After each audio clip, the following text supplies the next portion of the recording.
No, now we're live. Welcome to the Jungle Brothers podcast. This is episode 66 of the JB podcast. I feel like we should have had some kind of celebration or something at episode 60, but we never did. Anyway, it's me, your host, Joe Worthington, Paul Photophilia. Hello. And we've got Jess Fraser in the house today. Jess, G'day. welcome. Sup. Sup. Just a quick note, gym is back in action. It's, 3 or 4 weeks post-lockdown, Paulie? 3 weeks. Probably three. It's going sick. We've got heaps of space here. All the regulations around COVID and stuff have been adhered to, and there's still plenty of room. So if you do want to come and train, check us out, junglebrothers.com or at Jungle Brothers Movement on Instagram. The good news this week is that jiu-jitsu kicked back off, which is why it's very timely having Jess in the house. It's really nice to get back to just some regular contact training.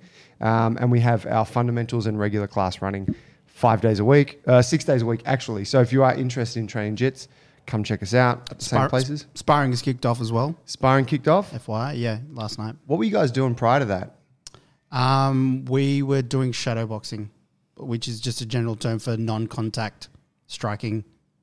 So whether it was footwork or speed work with the hands and just working combos. It's quite a good class. It was quite popular while we were doing that. And those who stuck with it over COVID have come back and, they're back on the pads and stuff now, and they're saying they're feeling a lot better. Like they've come back better for it. Sick. How did it feel punching each other in the face again and getting close? Did anyone express it feeling strange after not doing that? It was just like, regular things like just trying to get the timing back and the feeling back. And most people aren't going, really hard first night back and stuff. But yeah, it's a small adjustment, but it's cool. Nice. Yeah. Sick. Jess, you're from Victoria. Yeah. Well, yeah, that's where I've known you from. Yes. What are you doing in Sydney? And you tell us how you got here, and then can you give us just a little intro into who you are? Okay. You might have to remind me of the second part of that question because my Yeah. attention span is pretty. Yeah. So the reason I am in Sydney is I've just come up from Wollongong, so there's no restrictions currently between travelling between these two places. At the beginning of the COVID crisis, I crossed the border and went to Thredbo with my family to go mountain biking, and then they closed the borders. So I've been here ever since. Oh, is that what happened? Yeah. So that was like right at the beginning. Right at the beginning, almost even before. Yeah. How did that feel? Was it kind of nice? Were you like, oh shit, we're on a forced holiday, or was it actually a bit distressing being kind of locked out of your state? Both. So I guess that's been my big lesson of this whole thing is that there can be a Venn diagram of all experiences, and in the middle is the COVID crisis, so there's some really cool things about it and there's some really awful things about it, and definitely being stuck in Thredbo in paradise essentially is fantastic, but also then you turn on the radio or pick up your phone and then it was really terrible. So it was, it was wonderful and awful and amazing and shocking all at once, So when we were in Thredbo, we were meant to be there for 5 nights or something, and we just decided to turn off all data, everything for a little longer than that, and then go and get a newspaper when we wanted to get some news. And when we did, well, it was just too stressful.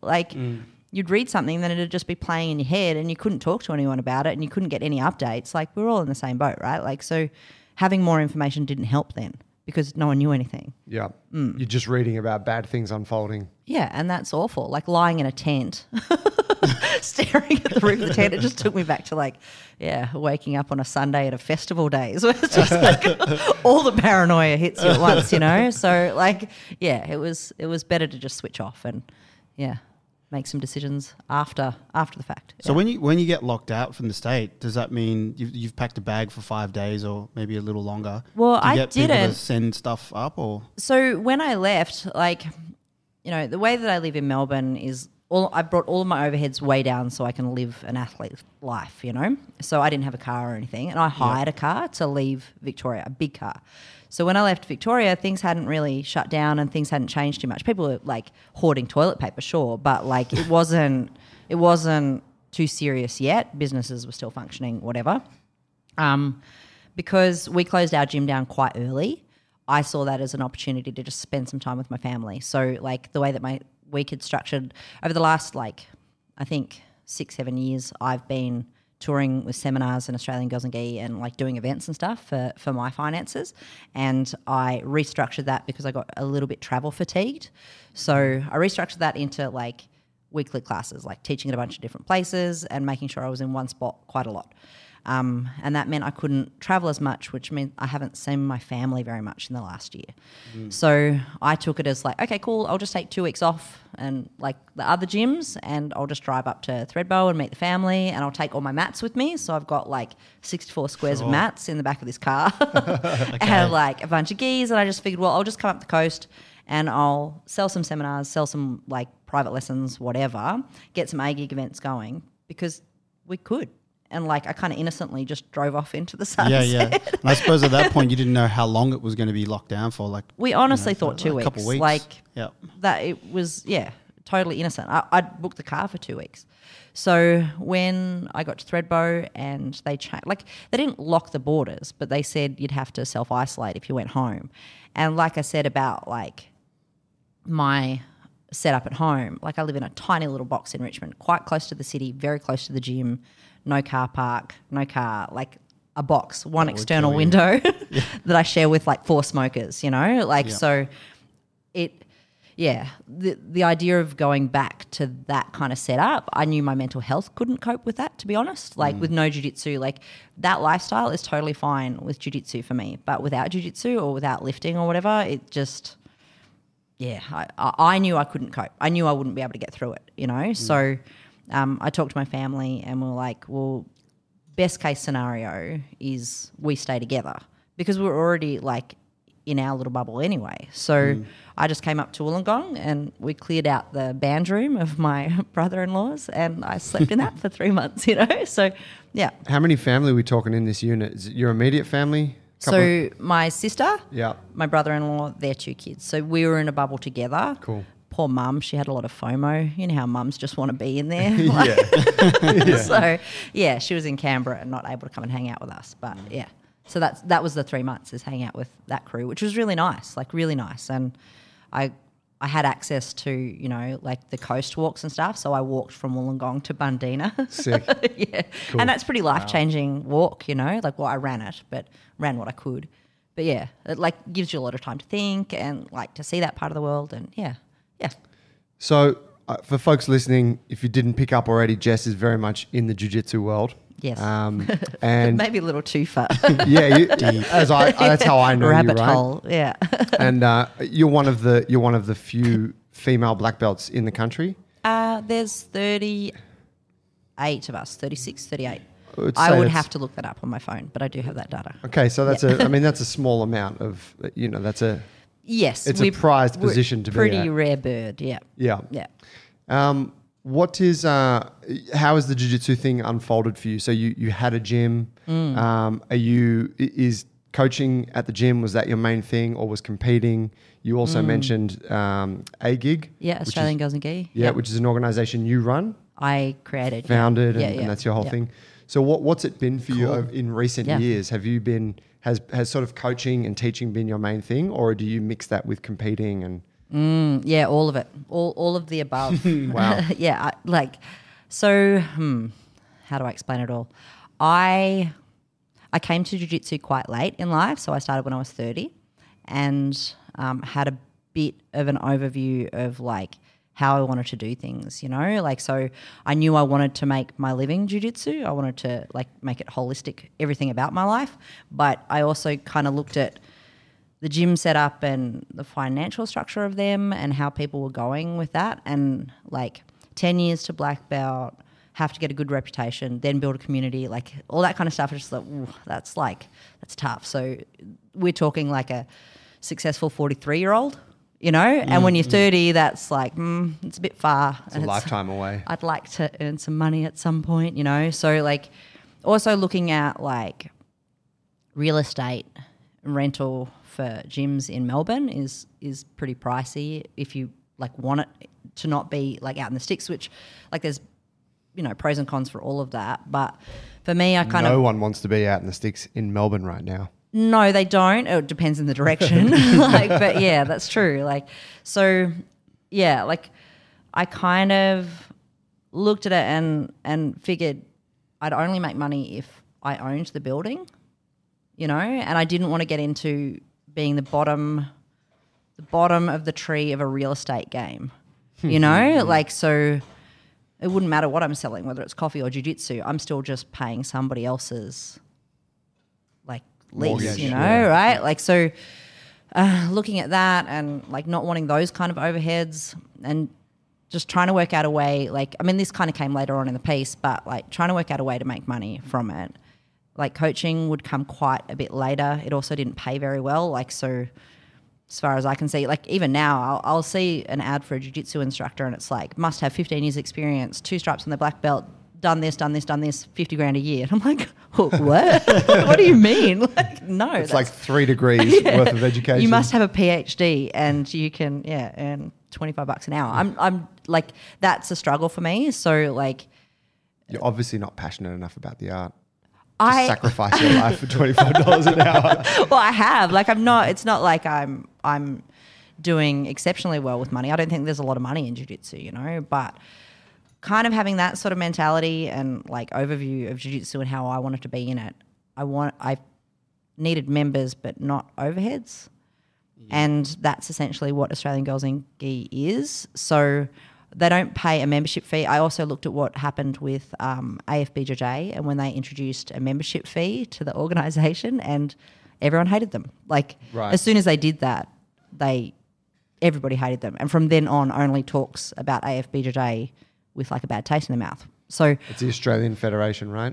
Brazilian Jiu-Jitsu, which used to be a free membership, and then they added in this like arbitrary $30 a year that just like, it's only $30 a year, but it just pissed people off, you know? Like I can pay for the service, no problems, but like I watched how the community responded to that, and I chose not to do that either. Like a lot of business coaches have said to me, you should charge your members, because I've got 2,500 members, and I do like service the community a lot within that, and I'm working a lot to help them and to support them. But I don't know, just ethically, I didn't want to do that.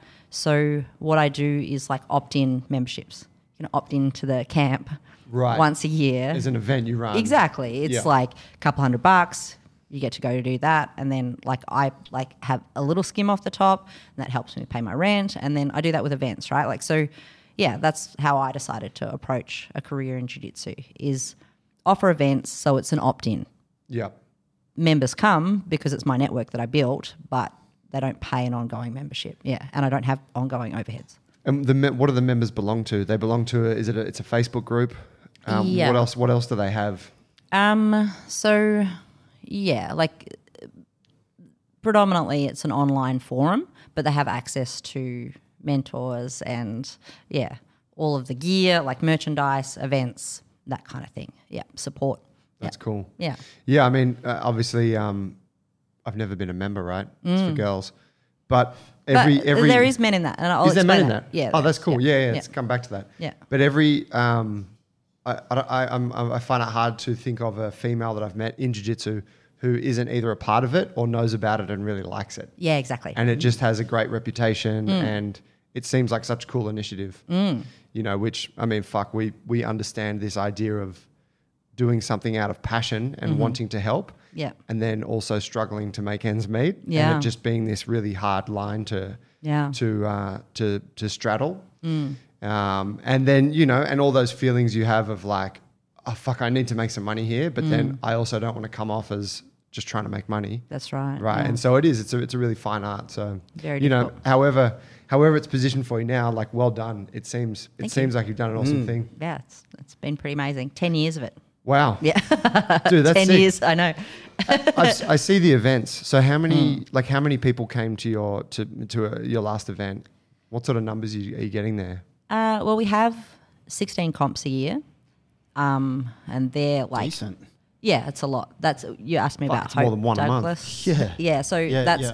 Hope's not my first employee, my second employee. So she runs the comps for me now because I just can't do it all myself. But it also allows me to pay her quite well, very well, to run those comps so then she can compete internationally. So I'm like crowdsourcing her to go overseas. And right now I think she's well, no, I know she's going to be our most successful female black belt competitor because she's got a lot of sick. time in black belt, which is really nice. She's also very good, which helps, you know. Like, so, yeah. So bankrolling that for her through the comps. So Australian girls get to have more competition experience. They pay us, I pay her. She goes overseas, gets more experience, and then she also tours with seminars. So it's like exactly like Wow, a paraglider, that's right? really cool. Yeah. It's like a spiral Yeah. up and then a big spiral Yes, overview, yeah. you know? So like that's the idea of that structure and having her involved in Australian Girls and Gi. But That yeah, alone, so what you explained there, that alone, like, just shows the success of what you've made. yeah. Yeah, having the community and having that loop that feeds, you know, it assists rising, you know, potential, and then it feeds back into teaching the others and inspiring them. Yeah. That's so cool. Yeah. So So she's that's been busy. You yeah, guys have been very real busy. Yeah. So that's the comps. There's 16 comps a year. They go into the major cities. We've tried to so it's Brisbane, Perth, Sydney, Melbourne. We try to put it elsewhere. So we've tried to do Canberra. We've tried to do Byron. I don't know, a couple other places. We give it a go, and if they don't work, we can't repeat it, you know. So like we can't run it unless we have 40. And if it drops below that, 40 competitors. Yeah, it starts to get a little bit weird. But most comps have 75 to 100 at them. The cool thing about that is it's like there's heaps of really little girls. So like, and I mean little girls, like 4-year-olds and stuff. So you've got like a 17 kilo division. It's like, So it's cool. the coolest. It's like a warm-up weight for a kettlebell swing. And little geese, but they're awesome. Like it, and that's fun, you know, like. One of the really cool things about the Australian Girls and Gi comps now for me is people come up to me and say, "Oh yeah, Australian Girls and Gi was my first comp." Like, like, Wow. it's just, you know, like my heart like bursts with that, you know, like it's really For cool. sure. You see like whole family units coming, like the mum and the daughter and a sister and somebody else competing. It's really cool. So that's the comps. So they're healthy size. They're a size that you can manage on your own if you have to. So I don't actually want them to be too much bigger.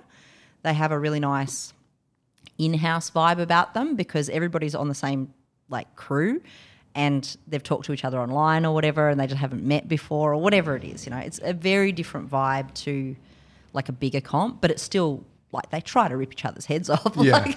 Like some of the most violent acts happen under that roof, you know? Like, so yeah, like it's very serious. Like a match is always serious. You got to take it seriously because injury and danger is a potential, you know, like, but it's very friendly and supportive, you know, like we take that opportunity to teach coaches and family members how to coach properly as well. So we're doing a service to the wider community in that we only allow one person to coach for a child, only one voice. Everybody else, like, and we coach them at the beginning. We teach them. So it's one person in a corner. They're allowed to give technical advice. Everybody else can only give supportive advice. So it's like So all the people on the sidelines is like, don't fucking just Tell them to clap do- them on and say, well Yeah. done, but that's 100%. And specifically parents. it. Right on. And we also teach them that crying happens. It's just what kids do, you know. It's an overwhelm. There's a lot happening, like, and they will cry, and it doesn't mean that they're necessarily injured, but we will check whether they're not, like they are or not, you know. Like, so we're on top of it. We've got like a heap of experience in it. Done 16 of these events a year per year for the past 7 years, you know. Like we're on it, but we're trying to guide parents into being better, supporters at the bigger comps. Same with the coaches and stuff. So we also then take the women that sort of outgrow wanting to compete at the A-Gig comps, we'll take your purple belts or whatever, and we'll make them refs. So we teach them how to ref. They kind of do a little apprenticeship. They get to like cut their teeth with us, and then like our goal is to get them all onto the mats into the bigger comps, right? So just create a bigger presence. So we're not a shallow pool because it's a hard comp and reffing is reffing and you got to take care of your matches and their safety and all that kind of stuff. But people are more confident to have a go with us, you know? Yeah. It's funny what you say about the kids crying. Paul used to run the kids program here at Jungle Brothers, and you know, kids were crying all the fucking time, and They that's just what we were cry. telling the parents, man. It's fine, they're having a great time. So do women. But that's the thing, so do women, right? Like I've cried on the mat a bunch of times. Like whatever. It's an emotional response. Yeah. Cool. Yeah. I've seen dudes rage out. Like Like, I've it's an probably felt emotional like- response felt too. crying Like and suppressed it. like, you know, like it happens. It's just an emotional response. You sometimes are so deep into like your CNS that who knows what happens. It's cool. Like, It's a tough thing to be telling a parent though, and you kind of you're educating the parent on that side of things because I imagine some of the parents don't do jiu-jitsu themselves. Exactly. So they don't know what it's like to be in that close contact with that kind of friction, but be kind of okay with it. So yeah, it'd be tough to like. I'd imagine there'd be some tough parents on the side. Oh yeah, and settling them down would be a challenge. That's what Hope is exceptional on and off the mats for so many reasons, but you try to place people into a position that are better than you at something. And I ran the comps for a long time and I did it well, and I have a certain style about doing it. But Hope with parents is like watching something phenomenal. She really calms people down, and she's a parent herself, which is also like phenomenal to see somebody compete at that level and be like a mum, but just the way she communicates and helps people out. I'm a bit more abrasive. I'm a bit more Fucking like relax, mate. Yeah, exactly. I just she's a much better listener than I am. Is that the best way to put it? But yeah, so she does that well. But back to your question, I think it was a 2-part question. I don't know. Can't remember. In and around. Yeah. So those events tick along. I tend to now do the events that are more focused on community. So I run the big camp once a year. This year it was 4 days, 3 nights, all meals, all accommodation. I hire a ferry. I take them out to the Hawkesbury. So we go to Broken Bay. So we're isolated. There's no data coverage. It's really cool. I take all of the Grappling Industries mats on a barge, which always gives me the fear because if that thing goes down, it's an expensive collection it's of a mats. problem. It'd be fun to float home on them, but it just would be a bit of a drama. So yeah, we do that, and there's usually about 150 attendees with 17 staff. Wow. Whoa. Dude, the last one looked fucking huge and awesome. Well, I can barely even talk about the last one because it was so traumatic for me, but they had a great time. Was it just super stressful to put something of that scale on?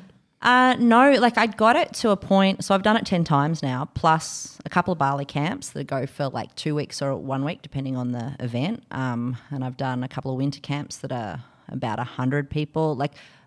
I'd say I've done maybe 20 camps all up. And the big camp, I've got it down to a fine art, I do it really well. And we're able to hire our own beach and a ferry and, and all this kind of stuff because I've done it so many times.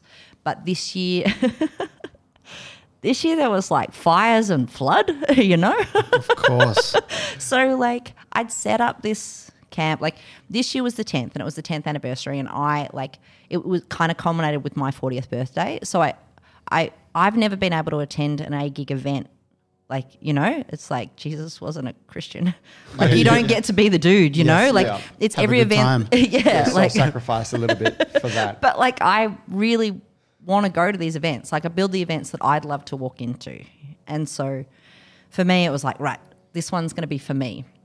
So I spent a lot of money on this one, a lot of money. I flew in 13 black belts for me, 13 female black belts. Of course for the attendees. Yes. I love you guys that are listening. Thanks for coming. But it really, I built my dream event, and I flew in all of my best mates from all over the country and from New Zealand and hired them as staff. So I could kind of financially justify that, right? So they fly in and they also are my mat crew and helpers generally, just general administration, the store, everything. So I did that, and we went in on the Thursday to set up. And the cool thing is all the rooms are air conditioned and stuff. They stay in paradise. It's an incredible event. Where was this? This year it was at Broken Bay. So I've done 2 at Broken Bay. It's so you're overlooking Palm Beach, right? Yes. Sick. Private setup though. You can only get there by boat because Fantasy Island. Of course. It's just the greatest. 4 days of rolling and just, all your meals done. All you got to do is roll, eat, walk literally straight into the ocean, wash off, go lie down, roll, eat. It's honestly the greatest weekend ever, So all of that happened. We went in, set up on the Thursday, which is always a lot of work. building a whole gym because it's the size of a basketball court, right? Like it's 10 mats, like 10 competition squares. Yeah. And it's, like a whole Australian Girls and Geese store, like everything. It's amazing. Thursday night, all the lights go off and the room gets hot. And I was like, oh, that's weird. Like, but it'll be fine in the morning. And it was not fine in the morning. So what had happened is because it was in January, it was Australia Day weekend. So that's how we can have 4 days.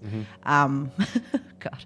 And there was the fires. So I'd been keeping an eye on the fires a lot, right? So I've got all the Americans and the people coming in from the UK, like, phoning me going, hey, like, Australia's on fire. Should I fly in there? And I'm like, it's going to be fine. Don't worry. Just don't look out the windows as you're coming into Sydney. You know.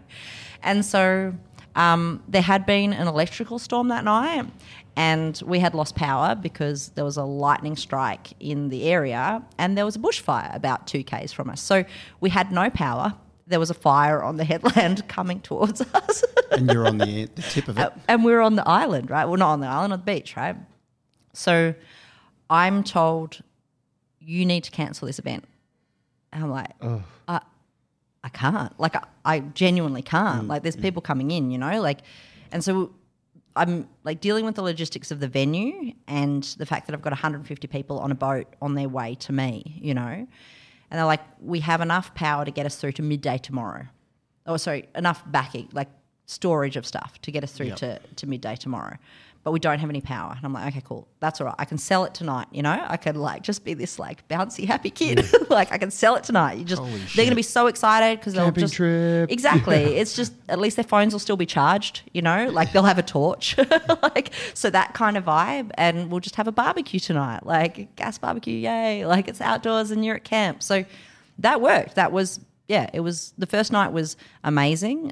We awarded Kirsty Mather with her black belt, which was an incredible thing. I flew in her coach so we could get that done, and it was just the most amazing, you know? Like, so a lot of women there were looking at black belt women for the first time and also seeing a woman get her black belt, you know? So that, like, just... And that's a rare event to be a part of. So That's rare, cool. you know? It was very emotional. So that was amazing, and we all rolled and we all had a great time and then ate and, like, hung out, and there's, like, a couple of games and stuff, like activities afterwards.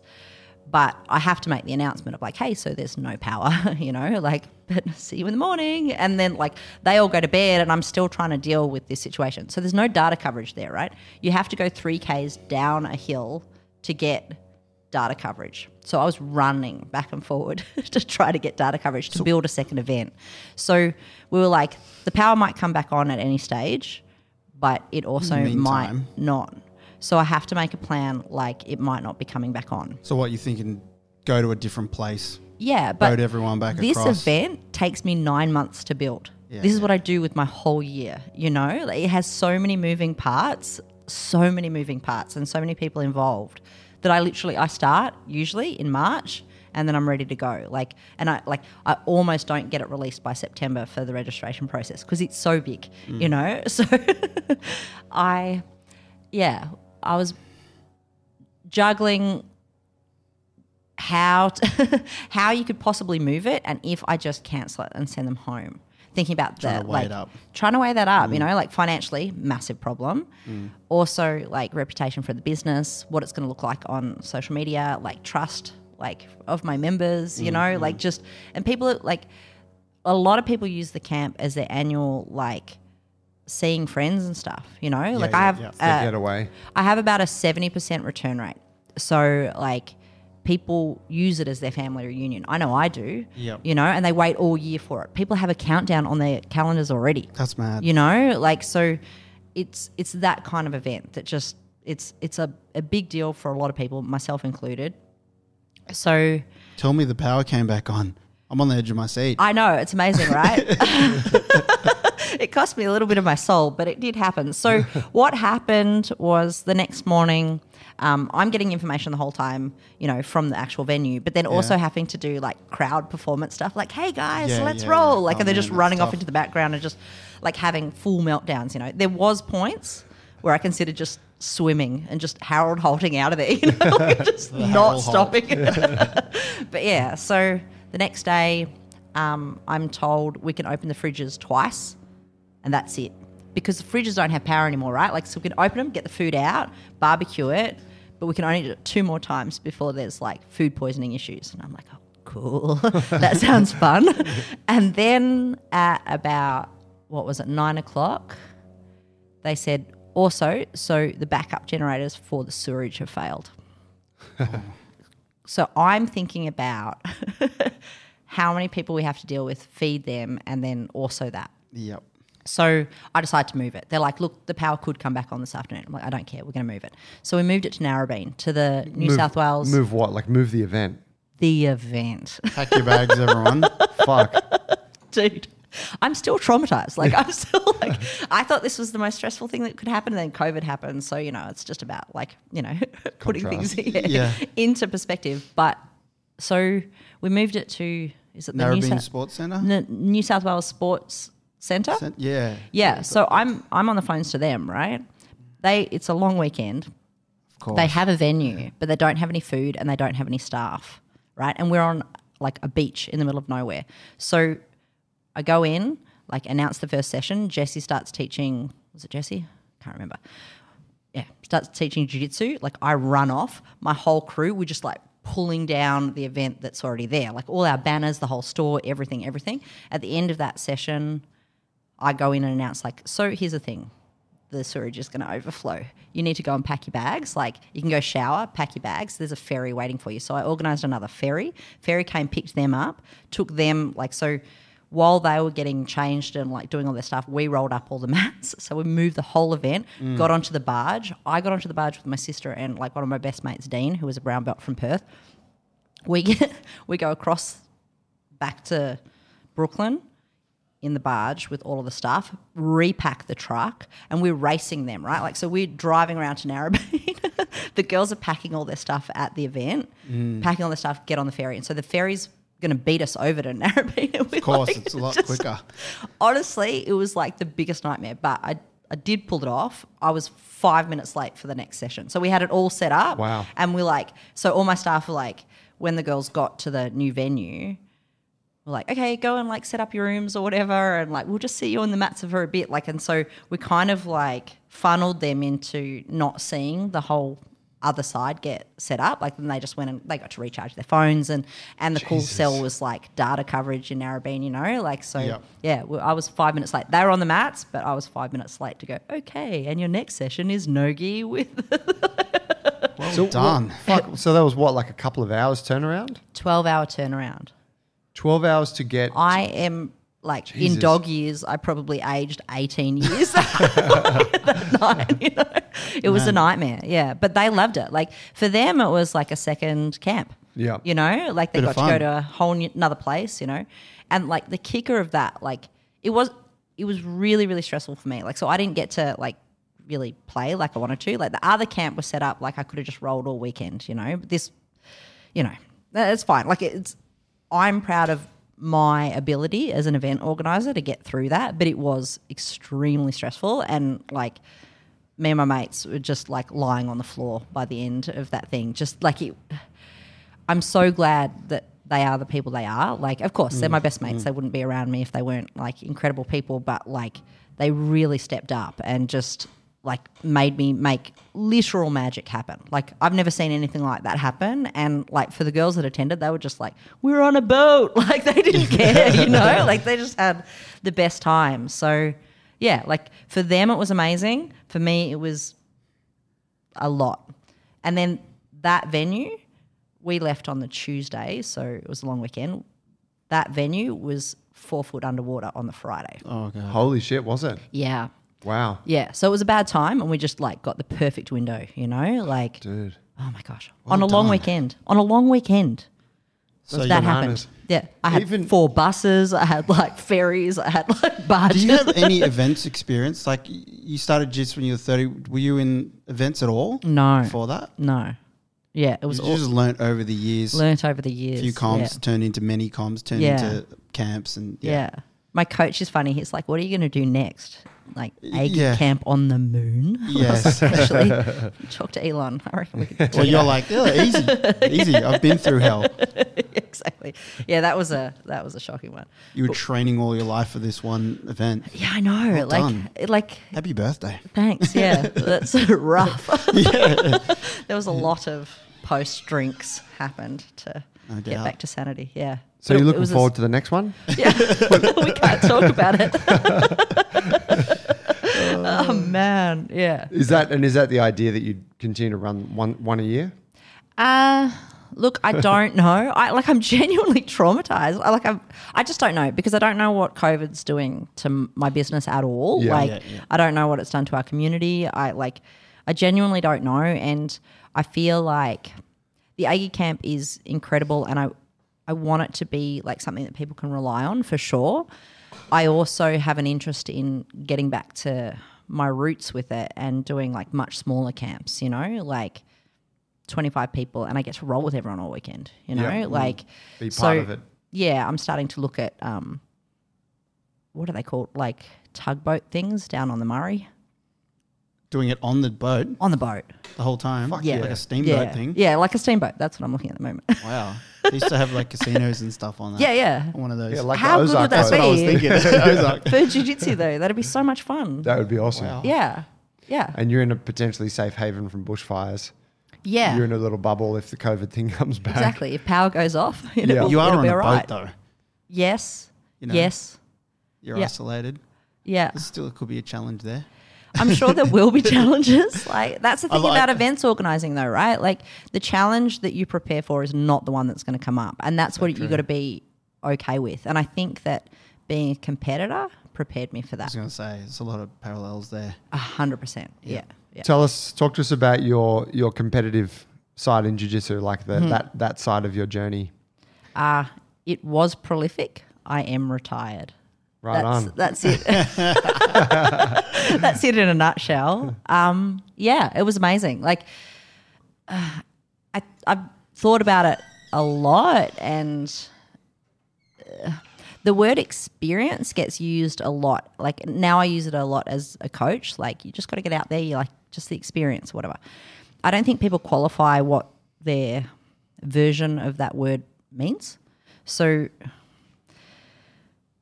gathering experience as a competitor, like competing a lot as a blue belt or whatever, like it's gathering experience, like upskilling is the leaning on that word. When in fact, like when I think about my experience as a black belt, it wasn't about gathering data. It was about a life experience, and it's the greatest experience of my life, like for sure. It was the greatest fun. It was totally worth it. It is worth doing. Like it's worth all the nightmare, So I competed, like you can see the list on my website. It's ridiculous. Not only did I compete a lot, I'm also like a total data nerd. So I keep track of all this stuff, So How many years did you compete over?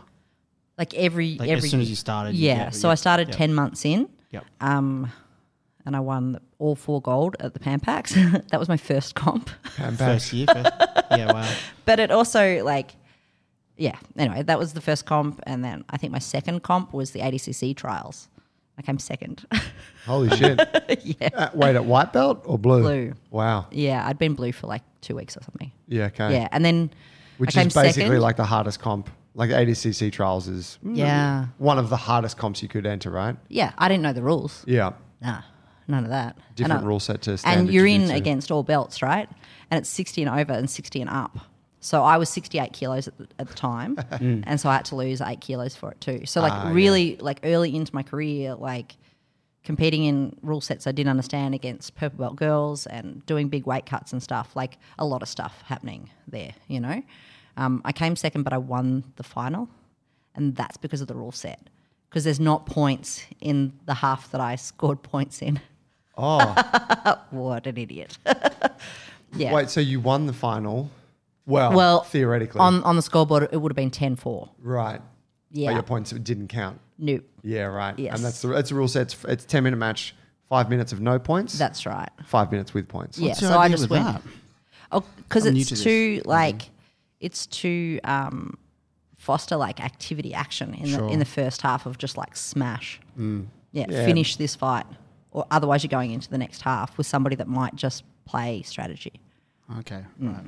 And that's what happened. Which is cool, isn't it? But it like it's a cool thing to try and incentivize, because anyone who hasn't watched jiu-jitsu, it is when in a competitive sense, it can be quite boring to watch, because if you can, someone can just stall out, they can play for the points and then edge the clock, hold someone down essentially and do what they need to do to let the clock run out. But so it's a cool thing to incentivize the action in that way. Yeah. But then you see, I mean, like any rule set, people then just adapt to that rule set, don't they? But when it does really like make it happen, it really makes it happen. Like some of the coolest fights you've ever seen are ADCC stuff, like it just, when it explodes, it really explodes. And they used to even pay for they'd pay bonuses for the best takedown of the event, which got worked. And so they took it away. Oh, did it? Oh, yeah. Like two fighters would split it. Oh, yeah.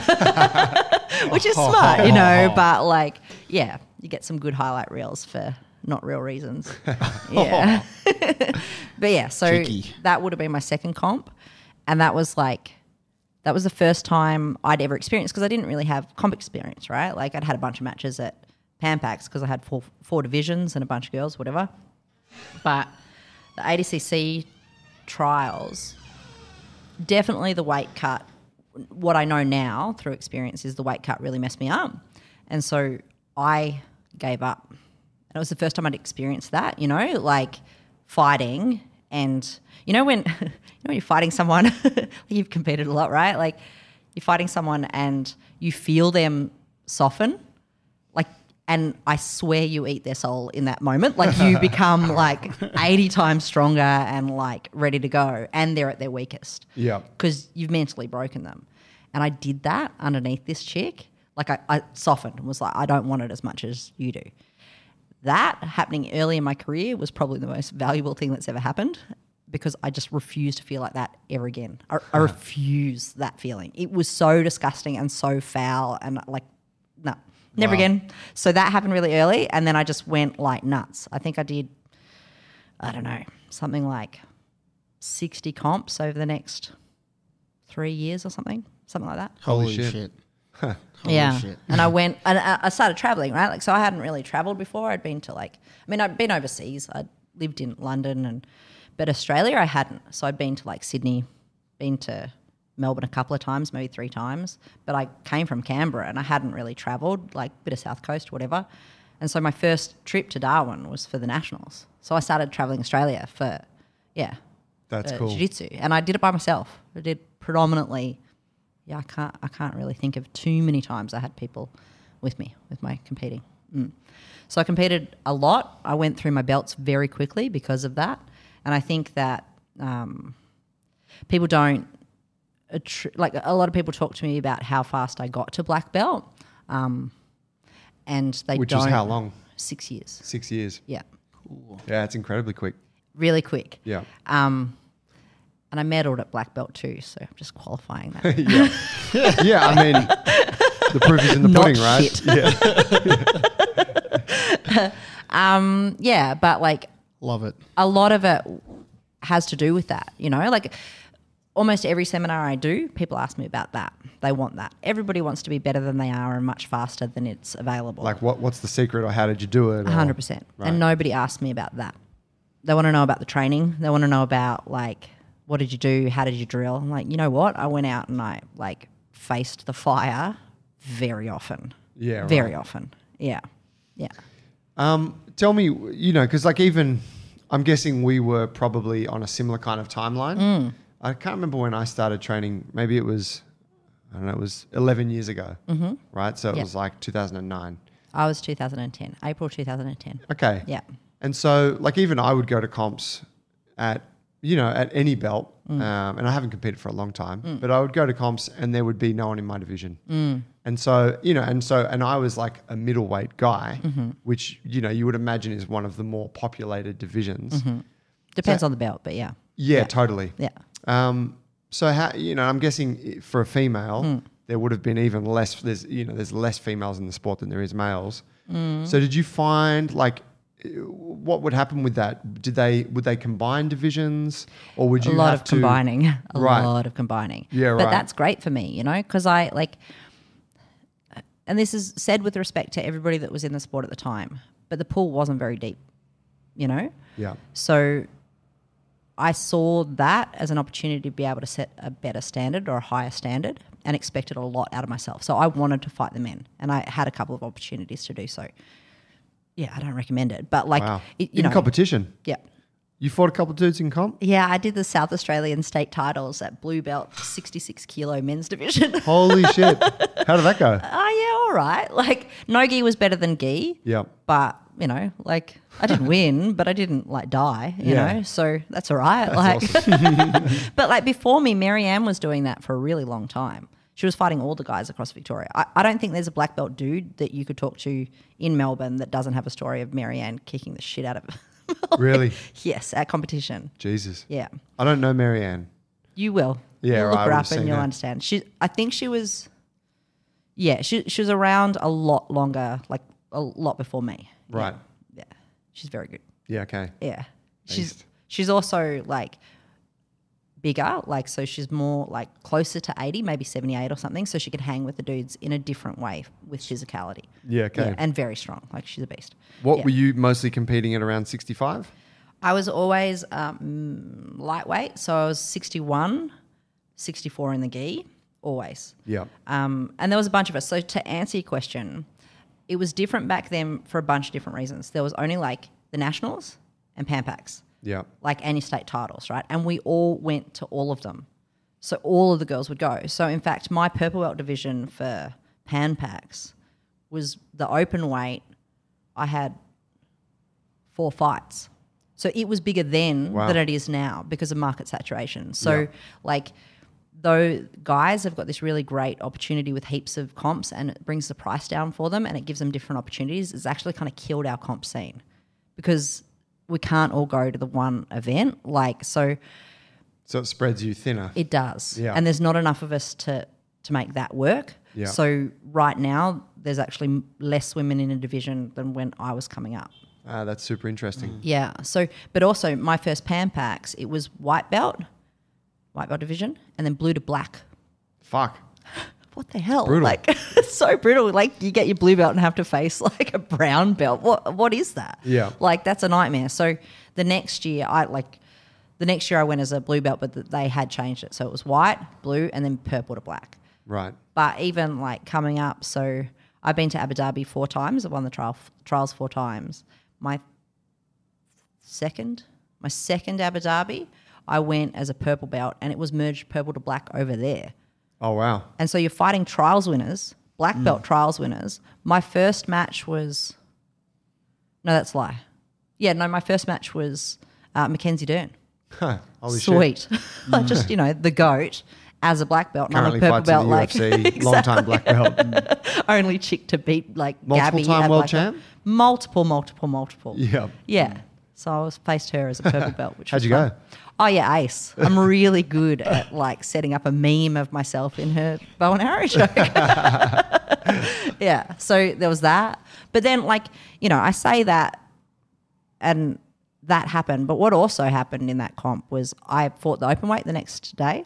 So I beat a black belt the next day, How which cool is is that? pretty cool at Yeah, that that stage is level, And then I fought the next round was Luana, who's like also a Hall of Famer and is like my hero. Like she's the chick, my belt, Hall of Famer, sorry, not my belt, my size, and I'd been following her around for seminar tours and then I had to fight her. So yeah, that was pretty intense. That's cool. But amazing, like experience, and not as in yes, it was experience as in building my like ability to get ready for like the main stage as a purple belt, like brown belt, black belt, whatever. The life experience that is off the chain. Like it's your heroes, like it's like you getting to fight Marcelo Garcia. Like what the hell? Like, it's amazing. Yeah. I can't imagine it. And in a sense, I've always had and I guess a lot of people do, but I've always had a very mixed relationship with competition. I don't like it. Yeah. but I like it afterwards, right? Yeah, but I'm the same. But this is what it is, yeah. Like Yeah. it's super nerve-wracking. All of those insecurities come up, and then you do it, and you're like, that was fucking great, regardless of the outcome.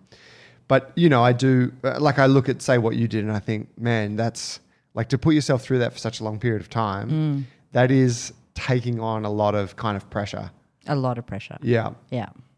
Which is just, you know, it's exceptional, and it's you know, maybe you like it, or maybe you're just hyper disciplined. What would you think in that sense? Would it be one or the other that you just like? Definitely. Yeah? And this is something actually to give you as advice and help. I didn't enjoy competing until black belt. It's not fun. It's not a fun process. I've got to get it done, you know? Like I competed because I wanted the standard for Australian women to be set so high that we could change like literally the whole culture and the way that women train and what they expect out of themselves, you know? Like and when I say old, I know I'm not old, but I'm a little old lady in like relation to the sport. In a combat sport. Like as far as like age goes, you know, like if it takes 10 years to get to black belt, I'm that many years older than the average person that's competing. Yeah. Right? Like so there's a whole lifetime that I am older. I know I'm not an old person like walking out on the street, but like within jiu-jitsu terms, I'm pretty old, you know? Like so. Well, yeah, what the adult division, which is the most competitive division, ends at like that's up to 30. Yeah, and then so I started then. Yeah, right. Yeah. And so you can do Masters, you can do Masters 2 from 35 onwards. You were competing adult division. Yes. When you could have gone into the Masters division. Masters 2. Yeah. Yeah. So, and there is no Masters divisions for women in Abu Dhabi. Right. Yeah. Abu Dhabi, just to give a bit of context to that for people listening, there's a grappling competition held every 2 years. No, so there's two. There's the Jiu-Jitsu Pro. ADCC is every 2 years. Right. And is no-gi and has a different rule set. That ADCC stands for Abu Dhabi Combat Club, which is actually a physical venue, which I've been to and trained in, which is really cool. Like it's a thing. Wow. And they developed the ADCC. So that's like it's a completely different lineage to the Abu Dhabi World Pro, right, which is run by the UAEJJ. Okay. Yeah. So that the UAEJJ is the one that was like established in schools and stuff over there. Yep. So there's different affiliations teaching over there, but that's the branch, their federation, like our AFBJJ. They have a very invested interest in showcasing the Sheikh's son. So they created the Abu Dhabi World Pro. Right. Mm-hmm. As a platform for him to win. Yeah, right on. Incredible. So they want him to, they want homegrown world champions. So they created a world championship. Good on them. They're the first people to start paying us, you know? Yeah. So for me, that was an awesome opportunity. Like if I do the sums of how much my training's cost over the years or whatever, I'm very far ahead because of those 4 wins. Because they were $8,000 trips. Right. You know, all expenses paid, whatever. Apart from the life experience that they were, cool. Man, the first couple of times I went out there, it's just I can't even get my head around how incredible they were. First off, they have you in a hotel that's in the shape of a stingray that has all white marble floors, right? It's madness, madness. I would expect nothing less. It's just so much money. And this is a poor hotel for them. It's not even 5 stars for them. And then they clear out this billiard room and they fill it with mats. And it's the black belt hotel, right? So you're all there. And they're all down in this billiard room rolling. So I've got 15 minutes footage of Galvao rolling with Gabby Garcia. There's Cyborg in the corner. There's Michelle Nicolini over there. It just is nuts. It's nuts, you know. It's out there. And Carlos the Vieira. Superstars of the sport. Crazy. Carlos Vieira is hey, have you met these guys, Jess? And it was the Meows. Well, they were purple. It's do you want to roll with one of them? I was God, that guy's got a bad attitude. Roll with a Meow.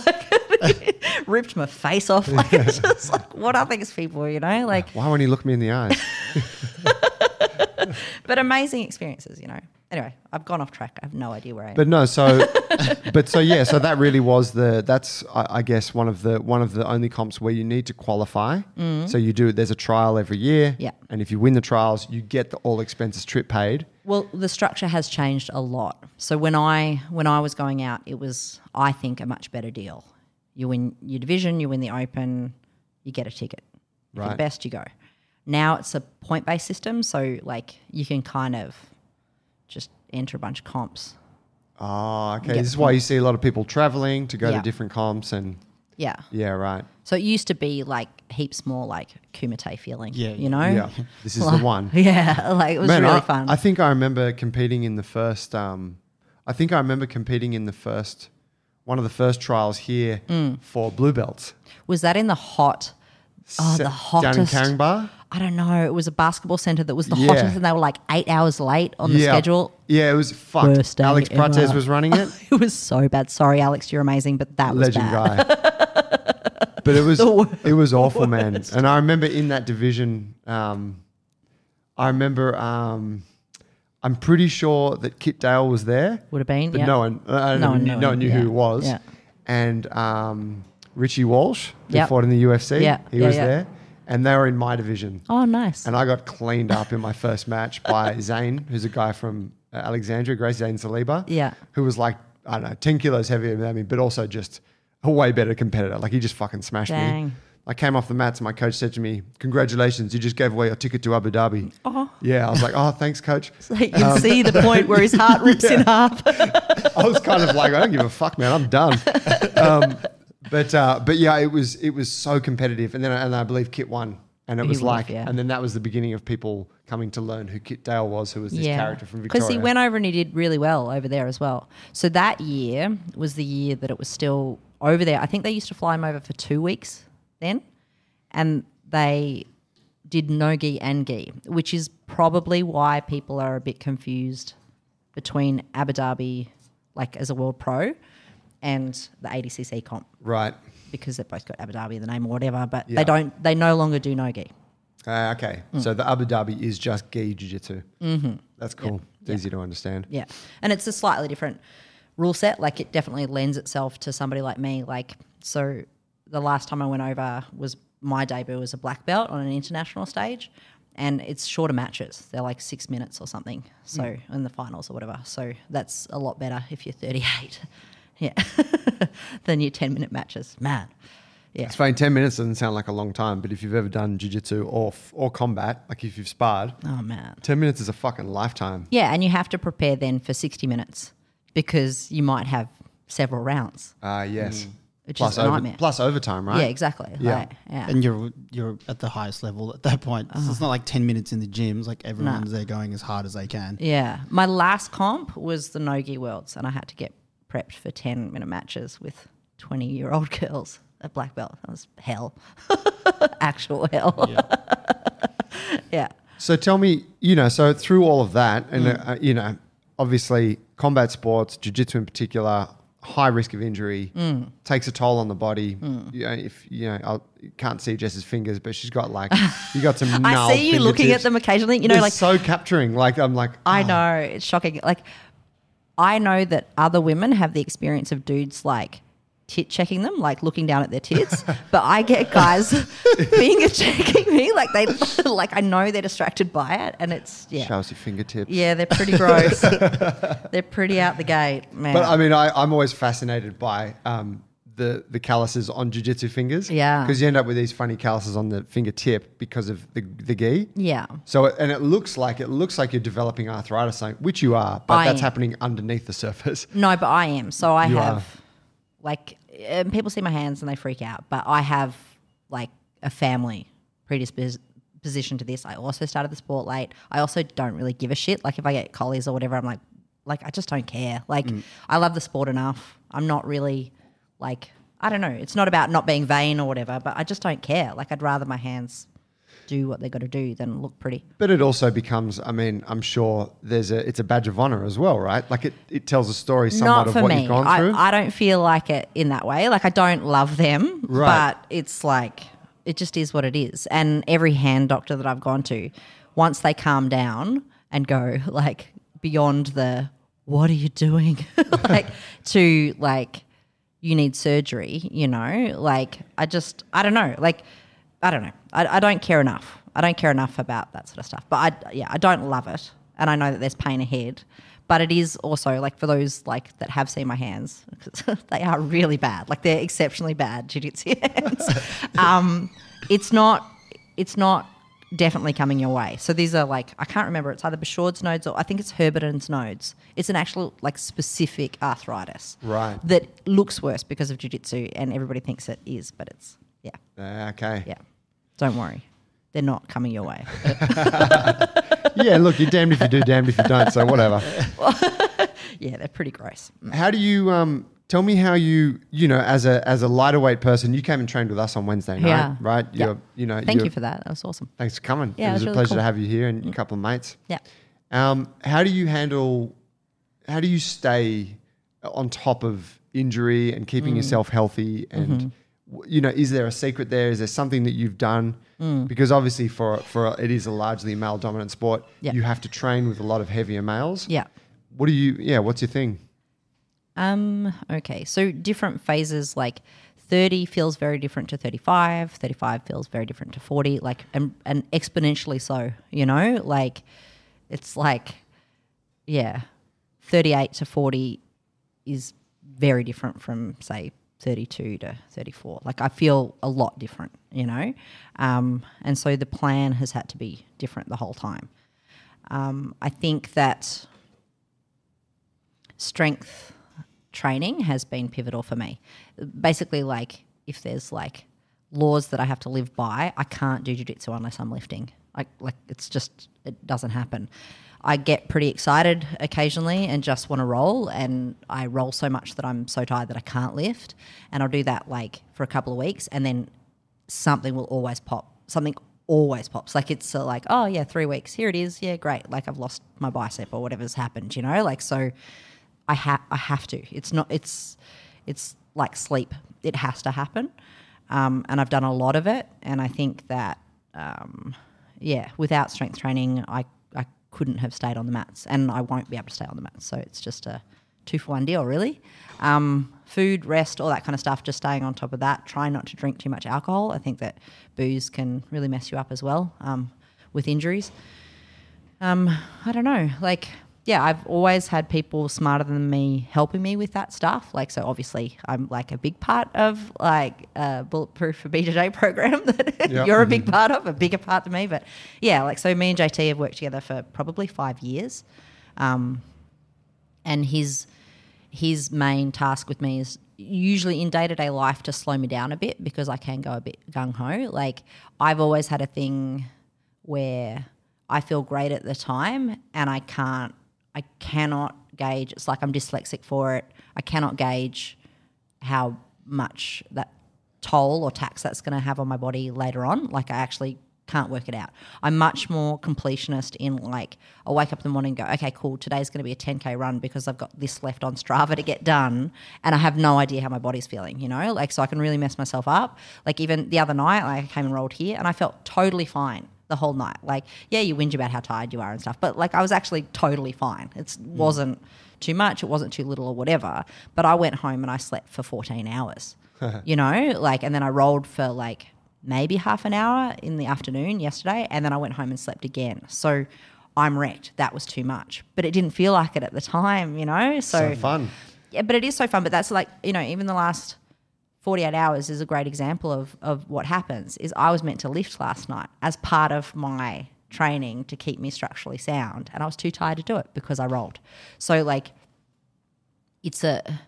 I don't get to roll now until I lift. I've got to put everything back together, get everything like firing in the right order, and it's a given, and it's pretty much always been like that. Like I have to stay strong. I have to be like stronger than everybody else on the mat for their size, you know? Like everybody I roll with is like, you saw the size of the guys that I came in with. That's my team. That's what they're like, big you know? dudes. And like in my head, I feel heaps bigger. I looked at the photos afterwards and I was like, because I felt like I wasn't that much smaller than you. Like, I don't know what's wrong with my head, because I see the photos and I'm like, holy shit, like you're really small, you know? But like, yeah, lifting, you have to lift. I think that, yeah, that's the answer, basically. Yeah, right on. And do you know, is that something that you did you do that early on, or was it? Yeah. It only came about later? No, early on, but in different forms. So very early on, like I said, my second comp, I had to lose 8 kilos for, and that was over Christmas and pretty quickly. So I had to come down. I think the Pan Packs were in October that year, and then ADCC was in February. So I knew about it in about December. So I had about 8 or 10 weeks or something to get down 8 kilos. So I, found a coach who was actually from Wollongong, which is really strange. Because I've been hanging out there lately, but I found a coach that helped me with that, and it was like he told me to go get 2 tyres and keg and sand and water and things like that, and I just 4 times a week I'd be flipping a massive tyre in my backyard and jumping in and out of it and essentially crossfitting without any skills or observation, Lots of sledgehammer work, that kind of stuff. Without the knee sleeves and the hot shots. Yeah, without the spinal injuries and stuff like that, so it just, that's where it started. And then within a year, when I won the Abu Dhabi trials, that's right, won the Abu Dhabi trials, and a guy, Scott Waugh in Victoria, who was one of the first owners, was the first owner of CrossFit Victoria. He kind of came and grabbed me and said, look, I'm trying to essentially do what you guys have done with Bulletproof. I want to create a strength program for jiu-jitsu athletes. I think that, if people can see that I've done good work with you, it'll be more prominent, whatever. So he sponsored me, and he came from, what was it? Is it South Side or West Side lifting or something? Is that what it's called? It's a style of lifting. West Side Barbell? Yeah. No, it's a style of lifting. I guess it's predominantly powerlifting movements. Yeah. And so we didn't have that very long to get ready for Abu Dhabi. So I went over as a blue belt the first time. And he was like, okay, so if we can just get your posterior chain firing properly, I reckon we'll get the most yield out of lifting for 8 weeks, so that's what we did. And I just did a heap of good mornings and stuff. So I learned how to lift for the first time with him. And I went over there. God, that blue belt comp, oh my Lord. I was really fit. I was crazy, crazy fit by the end of the work with Scott, and younger then, 32, probably coming into my peak strength and fitness, maybe a couple of years later, but on my way into it. And so I fought in my division, and that was pretty cool, really fun. Got a bunch of fights in, but I lost to the girl that won the division, which I hate when people say that, because that means you didn't make an impact on their game at all. And I didn't. She cutting armbarred me from a sick guard that I'd never seen before, and so she went on to win the division, totally outclassed, no problem. But then you go into the open, right? So I went into the open, and I had a bunch of matches. And Open is open weight. So you're against everyone, right? Yep. And so there was a woman there that is legit was the biggest woman I've ever seen in my life. She was one of Gabby Garcia's. I'll give you the photo so you can see it for context. She was one of Gabby Garcia's students, and she was bigger than Gabby when Gabby was big. Fuck. Gabby was over 100? 120, easy. And a kind of soft over hard when she was big. Now she's just hard, but padding. but this woman was... Oh my God. Bigger. You bigger. fought her?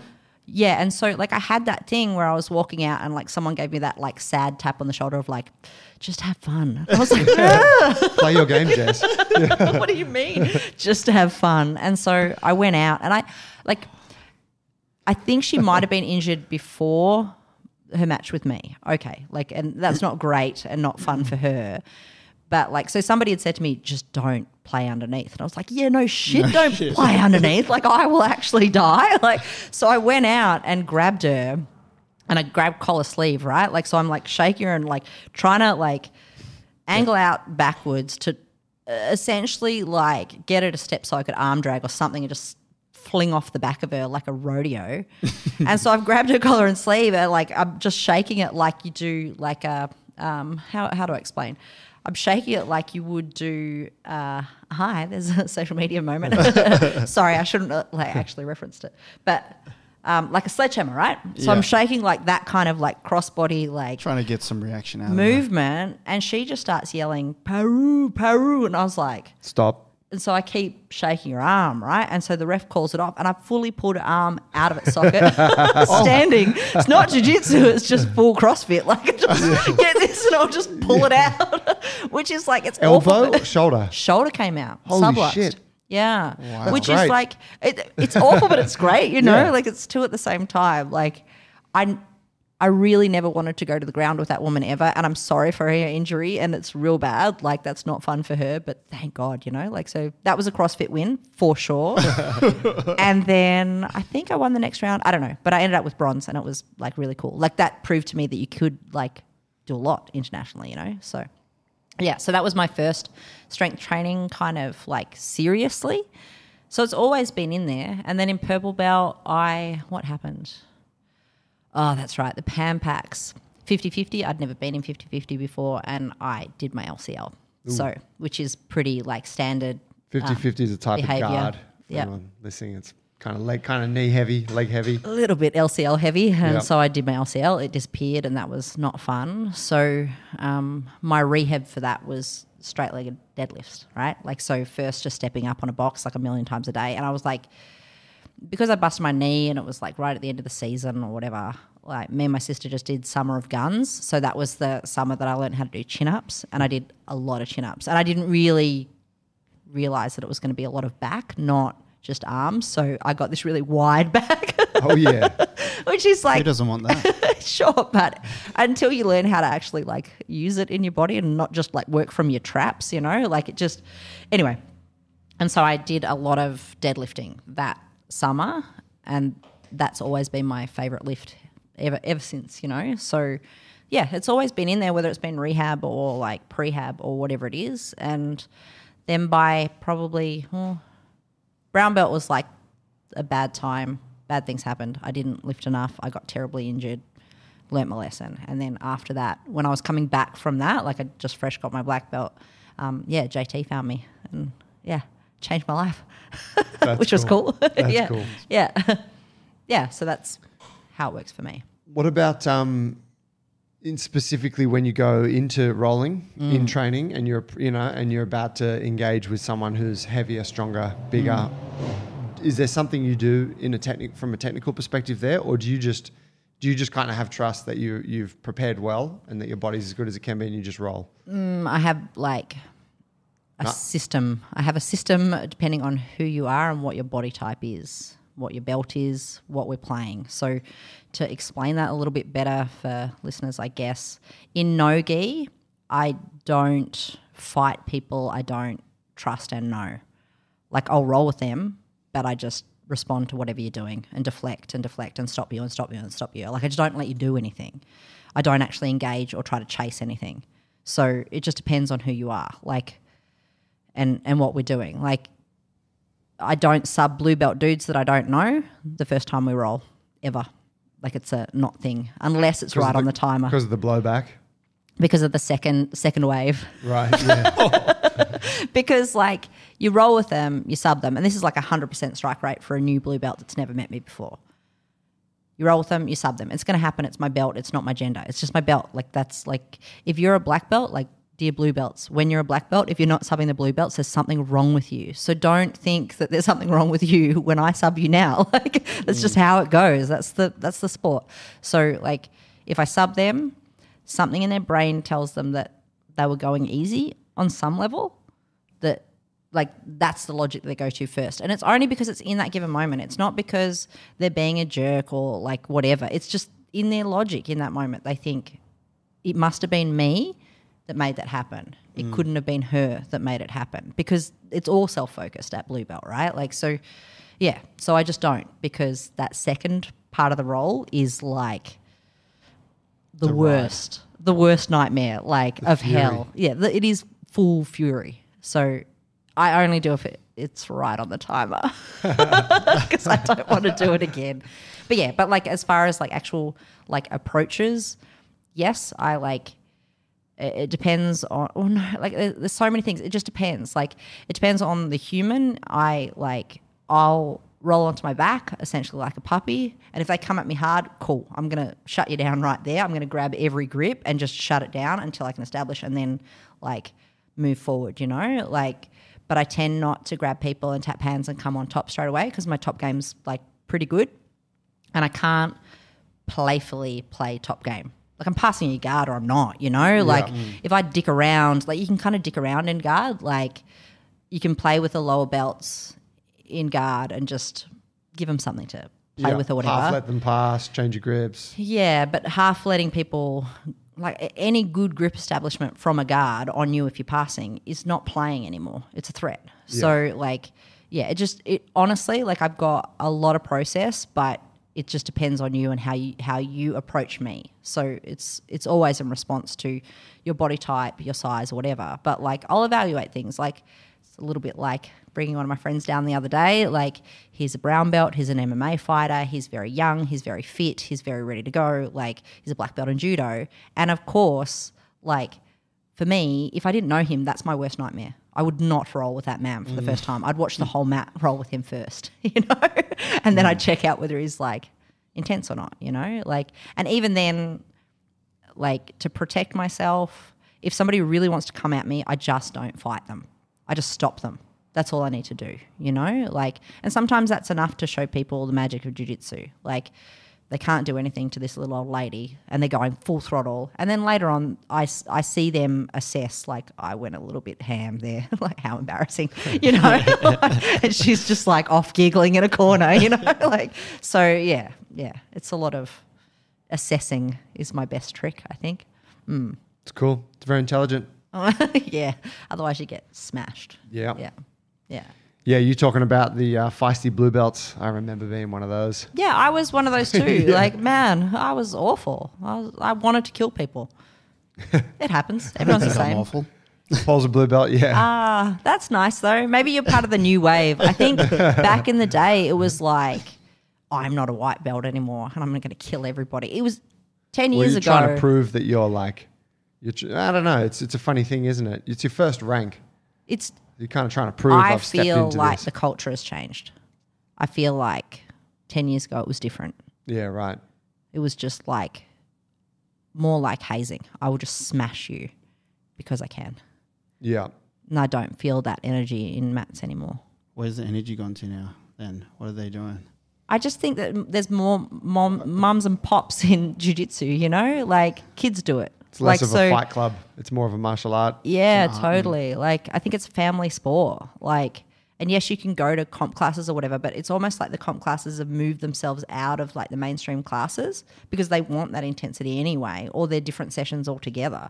But like, yeah, for me, I was telling this story the other day, but like my first gym, we fought each other for our belts. So our coach would call a ring of death. We'd all sit in a circle and he'd put the belt in the middle of the mat. You use and that term? you and the other person that was your rank had to fight Holy shit. for the belt, My God. flat out. And winner gets it. Yeah. Wow. And loser does not. That was the other thing. That was a big part of that. Until the next ring of death. Yeah. Oh, brutal. Yeah. So, and we'd have in-house comps and stuff. I was fighting my teammates very often. Yeah. Very often. Yeah. So it's a different vibe, you know. Can we Yeah. implement that, Joe? I think we should. I think it fits well with the culture here. Yeah. You need to have like a kumite like Yeah, totally. sound that happens. Yeah, gas Jungle bells. Brothers sound. Yeah. Flames in a corner. You gotta walk Bongos just down like start. a dark Hong Kong alleyway to get to the place. Yeah, it's definitely changes the culture of the room. We're going to wrap it up there. I wanted to, I guess I just wanted to open it for if you wanted to mention anything where people can get in touch. You mentioned Australian Girls in Gi. Yeah. I think you're teaching a little bit of privates as well. Yep. What's on offer? Where can people reach out to you? Just at Koala Jiu-Jitsu on Insta is probably the easiest, you know. Like there's all sorts of websites and stuff, australiangirlsagi.com or any kind of Facebook or Instagram version of that, you will find us. Or just, hassle me at Koala Jiu-Jitsu or Facebook, get on the messenger. Yeah. Next event, unsure. Unsure, like mainly because everything's unsure, right? Like Everything's we've all unsure. just started rolling again. I don't want to host an event until everybody's got their timing back and they're like down with rolling again. So that might be 3 months after lockdown, you know, like I don't want people to come in too quick after so long off, rolling. And on my watch. I want them to be with their teams, with people that they know and trust first, foster like their involvement again, and then I'll start running stuff. But yeah, for sure, I'll run a bunch of open mats. The girls that like know me know the Australian Girls and Gear open mats that I do, and they'll know what I'm talking about. And I'll come to you guys. Like I'll tour them around Australia once we can open up the doors and stuff again. And yeah, there'll be camps and there'll be stuff soon, but all in good time, like I don't want to rush anything. Yeah. You don't want to create a hotspot of imagine. What do they call it? Super spreaders. Yeah. I don't want to be you don't want to patient create that. zero in the in the jiu-jitsu We can community. trace it all back to this girl named Koala Jiu-Jitsu. Oh, gross. Imagine that. No, I'm not going to do that. You guys can do that amongst yourselves. Dude, thank you for making the time to come on the show today. Of course. Yeah. And congratulations for everything that you've accomplished so far. Thank you. Thank you for having me.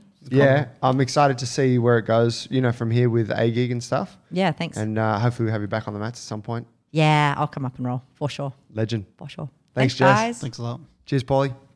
Thanks for listening, guys. That was episode 66, Jungle Brothers Podcast with the powerful Jess Fraser. If you need us, junglebrothers.com is the spot, or you can get us on Instagram at Jungle Brothers Movement. Shout out to Panavore Coffee today for supplying the brew that we were sipping on. God damn, I forgot to give him a shout out at the beginning. I remember next week, Tree. Thanks for listening, guys. If you enjoy the episode, please take a screenshot of it, share it, post on your stories, tell a friend, help support the show so we can keep supplying you guys with the goods. Thanks, fam. Catch you next week. Bye.